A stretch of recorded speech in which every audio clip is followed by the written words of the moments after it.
নিউজিল্যান্ডের যে স্কোয়াডটা বাংলাদেশের বিপক্ষে 3 ম্যাচের জন্য ওয়ানডে সিরিজের জন্য ঘোষণা করা হয়েছে, সেই 3 ম্যাচের ওয়ানডে সিরিজের জন্য ঘোষিত স্কোয়াডের প্রতিটা সদস্য গতকালকে 2টা বহরে বাংলাদেশে এসে পৌঁছেছে রাত 10টা এবং 12টার সময় সম্ভবত।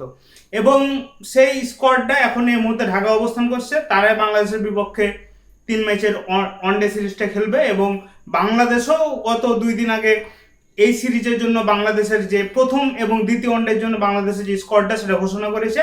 এবং কোনো রকম নতুন কোনো চমক নাই, আমরা পাকিস্তানের বিপক্ষে যে স্কোয়াডটা খেলিয়েছিলাম সেই স্কোয়াডই এই সিরিজেও খেলবে। এখন বিষয়টা হচ্ছে যে এই মুহূর্তে আবার পিএসএলও চলছে, পাকিস্তান সুপার লিগ, যেখানে বাংলাদেশের 6জন ক্রিকেটার খেলছে। তার মধ্যে পারভেজ হোসেন ইমনের এবারের পিএসএল যাত্রাটা শেষ হয়ে গিয়েছে তার কাঁধে একটা ইনজুরির কারণে, এবং তিনি এই মুহূর্তে ঢাকা অবস্থান করছে। এমনকি বাংলাদেশের 6জন ক্রিকেটার যারা পিএসএল এবার ডাক পেয়েছিলেন প্রত্যেকে এই মুহূর্তে ঢাকা অবস্থান করছে। এবং দুঃখজনক হলো সত্যি, এই 6জন ক্রিকেটারের মধ্যে প্রত্যেকে ম্যাচ পেয়েছে, শুধুমাত্র তানজিদ তামিম এই জায়গায় কোনো ম্যাচ খেলার সুযোগ পায়নি। এবং যেহেতু টপ অর্ডারে কুশাল মেন্ডিস খুব ভালো করছে পেসার জালমির হয়ে, সেহেতু এই জায়গায় তানজিদ তামিমকে একটু আনলাকি বলাই চলে, যেহেতু সে কোনো ম্যাচে সুযোগ পায়নি এবং কুশাল মেন্ডিস এ পর্যন্ত প্রায় কোনো ম্যাচে খারাপ করেনি। এখন আলোচনাটা হচ্ছে যে যেহেতু আগামীতে নিউজিল্যান্ড সিরিজ, আমরা আগামী 2 দিন নিউজিল্যান্ড সিরিজের বিপক্ষে বাংলাদেশের স্ট্র্যাটেজি কেমন হবে, একাদশ কেমন হবে, পিচ কেমন হতে পারে, এসব কিছু নিয়ে আলোচনা করব। এবং একাদশে পেস ফ্রেন্ডলি একাদশ হবে বা স্পিন ফ্রেন্ডলি একাদশ হবে, আমরা স্পিন অ্যাটাক নিয়ে একাদশ সাজাবো কিনা, এসব নিয়ে আলোচনা আগামী 2 দিন করবো আমরা। আপাতত যে বিষয়টা আলোচনা দাবিদার সেটা হচ্ছে যে পাকিস্তান সুপার লিগ থেকে বাংলাদেশের যে 5জন ক্রিকেটার এই মুহূর্তে নিউজিল্যান্ড সিরিজ খেলার জন্য দেশে এসেছে, 6জনই চলে এসেছে। পারভেজ হোসেন ইমন যদি ওয়ানডে সিরিজের মধ্যে নাই, এবং পারভেজ হোসেন ইমনের এনওসিটা একটু এক্সটেন্ড করা হয়েছিল, কারণ তিনি যেহেতু ওয়ানডে সিরিজের স্কোয়াডে থাকবে না, তাই তাকে টি20 শুরু হওয়ার আগ পর্যন্ত অর্থাৎ এক্সট্রা 2টা ম্যাচ খেলার জন্য এনওসি দেওয়া হয়েছিল। এখন আলোচনার বিষয়টা হচ্ছে যে এই যে 5জন ক্রিকেটার চলে আসলো, তারা আগামীতে আবার পিএসএল জয়েন করতে পারবে কিনা বা পিএসএল আবার তারা যাবে কিনা। শুরুতে বলে নিতে হয় বাংলাদেশ যে ক্রিকেটাররা পিএসএল খেলেছে এক্সেপ্ট রিশাদ হোসেন প্রত্যেকে ভালো পারফর্ম করেছে। এবং রিশাদের বিষয়টা যেটা বলছে, আমি বারবারে 2-3টা ভিডিওতে বলেছি, রিশাদ এই মুহূর্তে মুদ্রার অপরপিঠটা দেখছে। তিনি যে একটা ভালো ফর্মের মধ্যে দিয়ে যাচ্ছিলেন, রিসেন্ট টাইমে বিগ ব্যাশ খেলে এসেছেন, ইন্টারন্যাশনাল ক্রিকেটে ভালো করছেন, সেগুলো ছাপিয়ে এই মুহূর্তে রিশাদ হোসেন একটা ব্যাড প্যাচের মধ্যে দিয়ে যাচ্ছে।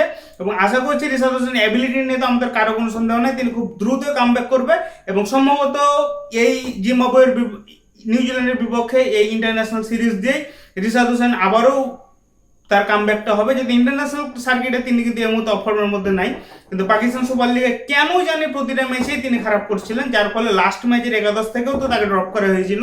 সেটা আমরা আশা করবো রিশাদ হোসেন দ্রুত আবার তার আগের ছন্দে ফিরে আসবে।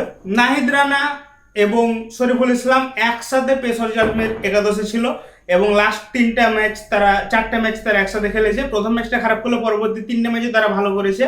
এবং নাহিদ রানা গত যে লাস্ট ম্যাচটা খেলেছে, সে লাস্ট ম্যাচে 4 ওভারে 22 রান দিয়ে 2টা উইকেট পেয়েছে।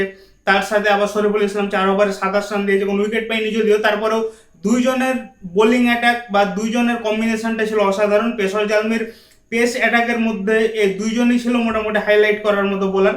এবং নাহিদ রানা যেভাবে 148, 49, 50, 51 স্পিডে বল করছে, ভাই দেখার মতো ছিল সবকিছু।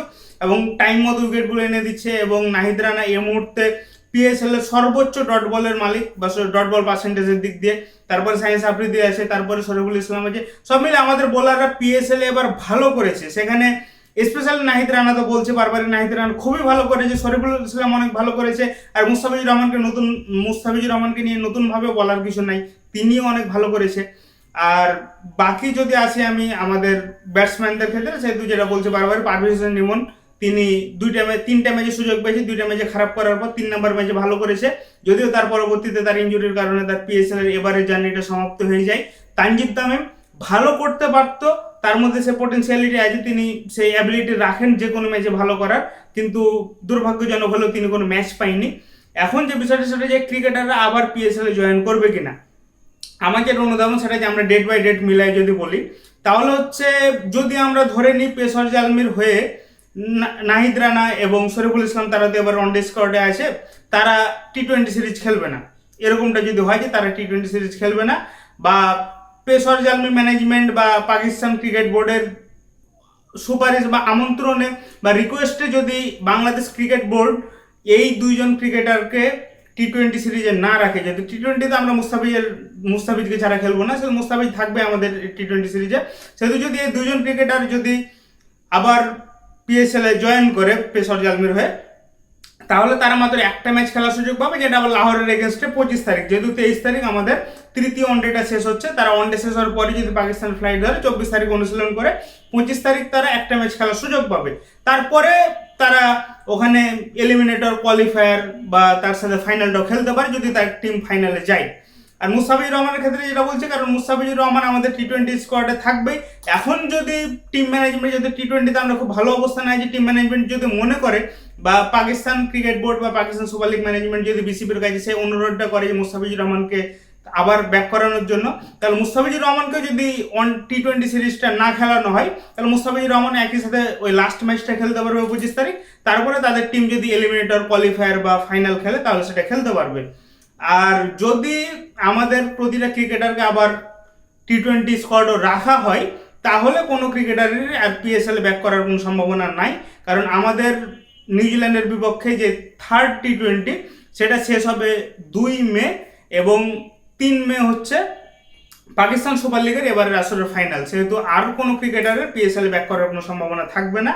এটা হচ্ছে আপাতত সমীকরণ। এখন পাকিস্তান ক্রিকেট বোর্ড বা পাকিস্তান সুপার লিগ ম্যানেজমেন্ট কি করছে, তারা এই ক্রিকেটারগুলোকে টি-20 সিরিজ, আমাদের ইন্টারন্যাশনাল টি-20 সিরিজ বাদ দিয়ে তারা পিএসএল এর লাস্ট 2-3টে ম্যাচ খেলানোর জন্য ডাকবে কিনা বা ওই রিকোয়েস্টটা করবে কিনা বিসিবির কাছে, এটা এখন দেখার বিষয়। তবে যেটা আমার অনুধাবন বলছে সেটা হচ্ছে বাংলাদেশ ক্রিকেট বোর্ডও চাইবে যে ইন্টারন্যাশনাল সিরিজটাকে প্রাধান্য দিয়ে তাদেরকে টি-20 খেলানো। এখন বাকিটা টিম ম্যানেজমেন্ট, বাংলাদেশের নির্বাচক প্যানেল এবং বিসিবি, তো অবশ্যই বিসিবি ফাইনাল কলটা তো বিসিবির আছে। আর পাকিস্তান ক্রিকেট বোর্ড যদি ক্রিকেটারদের চায়, সেটা তাদের দিক থেকে এই রিকোয়েস্টটা আসবে, এটার উপর সবকিছু ডিপেন্ড করছে।